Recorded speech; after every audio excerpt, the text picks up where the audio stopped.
Do not miss this moment.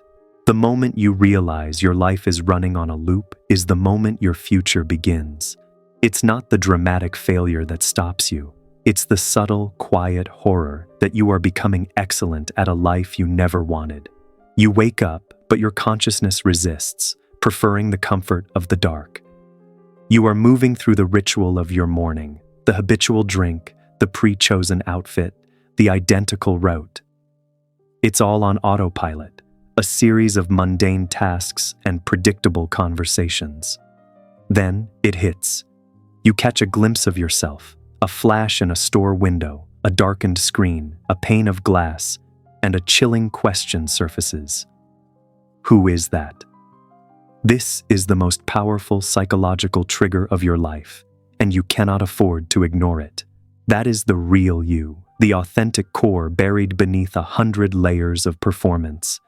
It's crushed beneath the crushing weight of familial approval, the desperate need to please colleagues, the social pressure to fit a mold, and the silent agreement not to disappoint a partner. It is screaming through the glass, fighting violently to become visible. This awareness is the rupture, the existential gap between the person you are currently performing and the magnificent, untethered person you could be. We mistakenly wait for a catastrophic event, a sudden flash of lightning, or a public breakdown to define transformation. But the truth is, transformation is never a single event. It begins as a silent, internal revolution, not with a roar, but with a persistent, nagging whisper of discomfort. For years, you have existed as a vessel of compliance. That person staring back is not your inherent design. It's a form expertly sculpted by external metrics, the gravity of cultural norms, the accumulation of past fears. You are wearing a high-performance mask, the false self, created only to survive and earn love. But beneath that mask, the true whole self, the individuated whole that Carl Jung defined, the self-actualized potential that Maslow believed we must unfold, is violently shaking its cage. We call that rattling the ghost self, the capable, free version of you that currently haunts your present. That moment of intrusive discomfort is your absolute limit. It is the final threshold where the psychological tax of compliance finally outweighs the existential terror of the unknown. This is the genesis of all real work, because before you can physically live a different life, you must first be willing to perceive the world, and more critically, perceive yourself through a completely different psychological prism. You've accepted that you're stuck, but the natural question is, why? If we are capable of so much more, why do we return to the same self-sabotage? Why do we keep running the same disastrous emotional programs even though we know better? The answer lies in understanding that your life isn't guided by your conscious intentions. It's steered by an ancient, invisible system of rules. Most people live their entire lives repeating patterns, guided by invisible scripts, beliefs formed by family, culture, or defining early experiences. These aren't just stray thoughts. These ingrained beliefs function as your subconscious GPS. They are not philosophical opinions. They are coordinates your mind uses to plot the shortest, most predictable route back to familiarity. And because that route was programmed when you were a child, it is often tragically inefficient and self-limiting.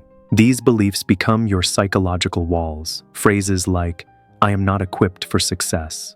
People like me don't achieve things like that. It is simply too late to start over." They sound harmless, but they are the silent, load-bearing architecture of your adult life. They quietly dictate every single boundary of what you believe is possible for yourself. The process of transformation cannot begin with trying to destroy those walls. That requires energy you don't yet have. It must begin with the first act of defiance: awareness. Awareness, as deceptively simple as it sounds, is the original act of rebellion against a conditioned mind. You are finally stepping out of the car and looking at the faulty GPS map itself. Because once you see the pattern, once you name the wall, you can no longer be wholly controlled by it. Integrating the fragment is the very first step toward individuation, the path outlined by Carl Jung. Transformation isn't about becoming someone new, but about gathering and assembling the fragmented parts of yourself, the parts that learn to hide behind those walls, into a unified, coherent identity. The self that knows it's time to move toward self-actualization must first confront the deep structural flaws in its own foundations. We are not victims of our past, we are victims of our own lack of awareness of that past. We must simply decide to open our eyes and start questioning the map. You've looked at the map. You've spotted the faulty coordinates programmed into your subconscious GPS. Now you ask the next, most crucial question: how do I redraw the map? The good news is that your brain is not a finished masterpiece. It is a constantly evolving work in progress. Researchers studying neuroplasticity, the brain's astonishing ability to rewire itself, have proven that change isn't an act of motivation, it's an act of neuro-re-engineering. Every time you defy an old belief and act differently, your brain physically changes its wiring. You are quite literally laying down new neural highways where only small, predictable dirt paths used to exist. But this rebuilding process is where 99% of people quit. They mistake the sound of progress for the alarm of danger. When you challenge the old code, your mind fights back. It sounds like anxiety, self-doubt, or sudden overwhelming fatigue. This isn't weakness, it's biological homeostasis at work. Your brain is wired to conserve energy and maintain stability. It perceives the creation of new neural pathways as a threat to its existing comfortable order. This is why we must radically redefine pain. Discomfort is not a sign of failure. It is the sound of your old predictable self losing control. It is the feedback loop telling you that your brain is being forced to leave its most traveled familiar highways. It is the compass pointing you toward growth. However, all the new habits in the world will fail if you skip the most vital step, the identity shift. You may successfully start working out or cleaning your house, but if you still identify as a lazy person or an unorganized person, your subconscious will eventually find a way to return you to the source code. Your behavior is designed to match your self-concept. Therefore, true transformation is not a self-improvement project. It is fundamentally an identity project masquerading as self-improvement. You must start living from the identity of the person you want to become, not toward it. If you believe you are a disciplined person, the disciplined actions become easy because they align with your sense of self. If you believe you are still the old you, disciplined actions are a constant, exhausting battle of willpower. Willpower is finite.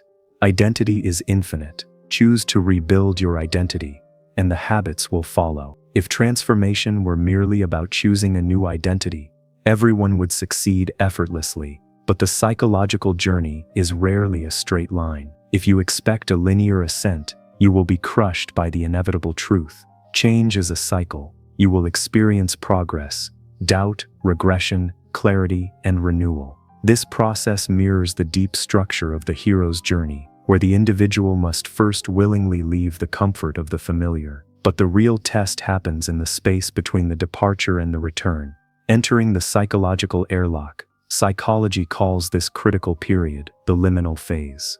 Imagine a psychological airlock, that uncertain, uncomfortable space between who you were and who you are becoming. You are too aware to fall back into the old patterns, yet not confident enough to fully embrace the new ones.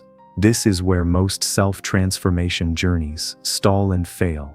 In the liminal phase, your brain's default mode network becomes highly active. This is your mind's central rewriting mechanism, the place where it attempts to integrate new experiences and rewrite your personal story. But that rewriting process requires you to face the very beliefs you've been using to stabilize your life. This is the point where willpower completely collapses, and the requirement shifts from effort to truth. Many try to push through this phase with sheer force, attempting to perform confidence while still secretly believing they are weak. But the subconscious doesn't buy the performance. It knows the old script too well. You cannot become someone new while clinging to a self-deception about who you currently are. This is why radical honesty is the absolute foundation of deep transformation. Radical honesty is not the type that shames or punishes you. It is the courage that gently exposes the real wounded state of your inner world. It is the willingness to say, here is what I feel. Here is what I have skillfully avoided. Here is what still hurts. This kind of self-exposure breaks the deep psychological defenses that keep you trapped in the loop. It is the equivalent of cleaning a severe wound. It's painful and messy at first, but absolutely necessary for healing. When you achieve this level of truth, the energy shifts. You stop trying to change from a place of self-rejection and begin to evolve from a place of self-understanding. You let the discomfort of cognitive dissonance stay long enough for it to force your beliefs to evolve. This liminal space is where the identity hardens into its new shape. If you survive the liminal phase, you have achieved radical honesty. Now you face the next paradox of growth. You cannot transform what you are trying to expel. We spend years trying to fix ourselves, treating our perceived flaws, procrastination, anxiety, anger, as enemies to be banished. But psychological transformation is not about fixing. It is about integration. Think of your psyche not as a battleground, but as an internal parliament. When you treat your tendency to procrastinate as an enemy, you are trying to banish a member of your own government. But that part exists for a reason. It's usually protecting a deeper fear, fear of success, fear of failure, or fear of judgment. Integration means moving away from self-rejection and offering a seat at the table. It means approaching that so-called flaw with the simple question, what are you here to protect? Only when you understand the function of the shadow part can you renegotiate its role and incorporate its energy back into your coherent whole self. You cannot integrate what you refuse to feel. For decades, we have been taught to suppress emotions as weaknesses. But emotions are not the enemy. They are the most valuable data points you possess. They are your ship's sensors. Anger is a sensor reporting that a boundary has been violated. Anxiety is a sensor reporting that your consciousness is caught between two worlds. The old dying self and the new unborn self. Emotional awareness is the cornerstone of integration. You must feel the data, respect the signal, and then decide on the intelligent response, rather than reacting blindly. But even if you manage the deepest integration internally, you must address the exterior world, your environment, your friends, your media consumption, your workspace, is your identity echo chamber. It constantly sends feedback to your brain about who you are expected to be. If you are trying to quit a negative habit but spend every weekend with people who normalize that habit, you are asking your brain to fight a constant uphill battle against the very reality you've built. You must engineer your environment to support the person you are becoming, not the person you were. This is the ultimate act of self-respect. Finally, you must confront the cost of this change. Deep transformation means disappointing the versions of yourself that others have come to rely on. You will lose connections. Some people will inevitably feel threatened because they identify with the old, predictable you. When you change your boundaries, you force the world around you to change theirs. This requires the highest form of courage, the courage to be misunderstood. But remember, your commitment is no longer to the comfort of others, but to the integrity of your own evolution. We have established that transformation is an identity project, not just a habit list. But how do we bridge the gap between that new self-concept and actual physical reality? The answer lies in the profound connection between your beliefs and your biology. Your beliefs are not just fleeting thoughts you entertain, they are instructions for your body. When you internally believe you are capable and successful, your physiology shifts, your heart rate stabilizes, your posture opens, and your focus sharpens. Your nervous system prepares for victory before you even begin.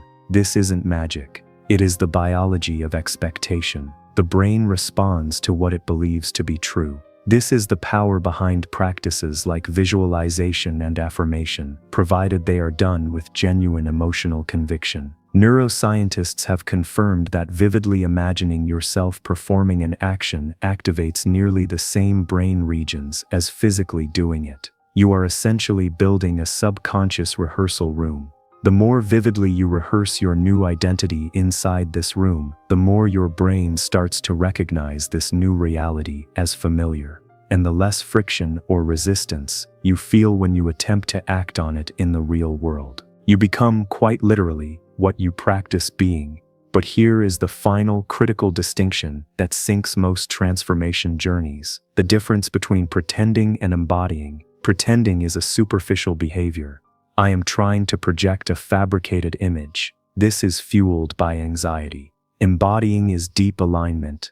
I am choosing to inhabit my true nature, regardless of the chaos of the transition. The human psyche doesn't actually crave to become someone entirely new. Its deepest desire is to return to the version of itself that was always whole but forgotten. Transformation feels like becoming someone different, but in truth, it is the process of remembering who you really are, when the paralyzing grip of fear and conditioning no longer dictates your choices. You are not constructing a new self. You are uncovering the authentic architect beneath the facade of the mask. You have hacked the code of your old self.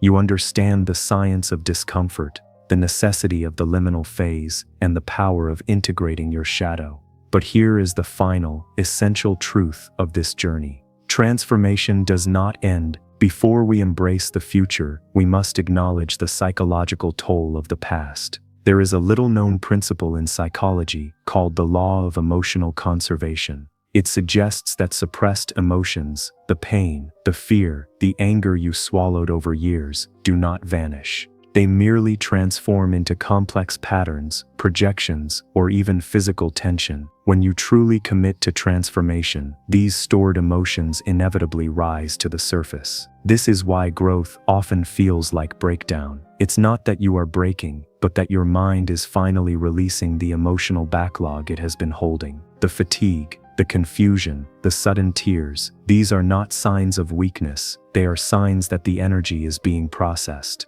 Every release creates space for true renewal. You may be chasing a destination, a final perfect version of yourself, but identity is dynamic. Transformation is not a ladder you climb to reach a static endpoint, it is a spiral. You will revisit the same lessons: fear, self-doubt, vulnerability. But each time you return, you will meet them at a higher level of consciousness, with more wisdom, more patience, and less fear. You stop needing drastic change because your life itself becomes a state of continuous renewal. But what about the pain we cannot change? The external circumstances, the unavoidable losses. The psychologist Viktor Frankl captured this perfectly. When we are no longer able to change a situation, we are challenged to change ourselves. This is the essence of psychological freedom. You may not be able to control what happens to you, but you can always control what it means to you. That shift in meaning,